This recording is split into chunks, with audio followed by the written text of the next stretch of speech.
के शहर में आया हूँ। मध्य प्रदेश, दिल्ली, उत्तर प्रदेश, हरियाणा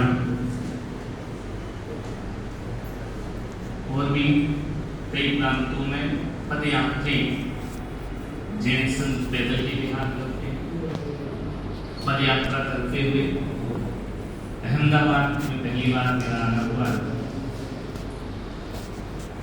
पूरे देश को घूमने के बाद यही लगता है कि प्रांत बदलते हैं, स्थान बदलते हैं, लोगों की समस्याएं वही रहती हैं। ज्ञान गंगा कोई विशेष इस तरह का कोई अनुष्ठान या पूजा पाठ नहीं है, बस इतना ही है कि एक गंगा हिमालय से निकलती है जिसे पीने में मजा आता है, और एक गंगा कल यहाँ से निकलेगी संत के मुख से जिसे जीने में मजा आएगा। एक को पीना है और एक को जीना है। आज हमारे देश में बहुत तरक्की हो रही है, हर तरह से देश विकास कर रहा है। मैं जहाँ तक सोचता हूँ कि 30 साल 50 साल पुराना भारत, जहाँ रोटी कपड़ा और मकान की समस्या थी, अब वो समस्या नहीं है, उतनी नहीं है। अब समस्या है नैतिकता की, इंसानियत की। मैं लोगों को रोटी कपड़ा मकान तो नहीं दे सकता हूँ, लेकिन इंसानियत सौंपने का मैं प्रयास करता हूँ।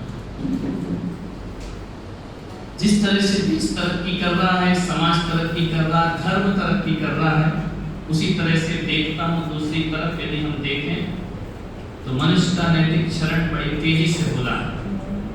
और भारत की सनातन परंपरा रही है कि जब जब नैतिक मूल्यों का क्षरण हुआ है, किसी न किसी संत पुरुष ने आगे आकर अपनी तपस्या से अपने ज्ञान को उद्बुद्ध करके लोगों का मार्गदर्शन किया। तो ज्ञान गंगा महोत्सव एक मार्गदर्शन है उनके लिए जो कुछ होना चाहते हैं, जो कुछ बदलना चाहते हैं, जो कुछ करना चाहते हैं। तो ये प्रतिदिन 1 घंटे का कार्यक्रम होगा। औपचारिकताएं तो होती रहेंगी, लेकिन मैं 1 घंटे बोलूँगा, अपने विचार दूंगा। लेकिन इतना अवश्य कह सकता हूँ कि यदि कोई हृदय से सुनेगा संत भगवंतों की वाणी को, तो जब तक मेरा देश सुन रहा है तब तक भी इसका भविष्य सुनहरा है। जिस दिन सुनना बंद हो जाएगा उस दिन भविष्य अंधकार में होगा। तो 1 घंटे यदि कोई दिल से सुनता है तो मैं कहता हूँ कि 1 घंटे का सुनना 23 घंटे को सार्थक कर दिया करता है। तो वह आयोजन यहाँ पर एक वैचारिक क्रांति होगी। ऐसा नहीं है कि मैं पूरे अहमदाबाद को बदल के चला जाऊंगा। जो बदलना चाहेगा वो बदलेगा, जो नहीं बदलना चाहेगा तो मैं तो क्या, रामकृष्ण महावीर बुद्ध भी यहाँ इस धरती को नहीं बदल सकते, बदलना उन्हें पड़ेगा। मैं तो अपने कुछ सूत्र दूंगा जीवन जीने के। मैं कोई धार्मिक कट्टरता नहीं दूंगा। मैं नहीं चाहूँगा कि पूरा अहमदाबाद जैन बन जाए। मैं चाहता हूँ कि जैन कोई भी ना बने, एक अच्छा मैन बन जाए। जो अच्छा मैन होता है वही जैन हुआ करता है। तो अच्छे मैन बनने का प्रयास करिए, यह मैं देने का प्रयास करूँगा। और बाकी जो भी होगा सब अभी बोल दूंगा तो कल कौन पड़ेगा तुम्हारा, है ना। तो कल आपको उसमें देना है। तो काफ़ी संख्या में यहाँ पर आप लोग उपस्थित हुए हैं। एक मजबूत ताकत है मीडिया, प्रजातंत्र का एक स्तंभ है, मजबूत स्तंभ।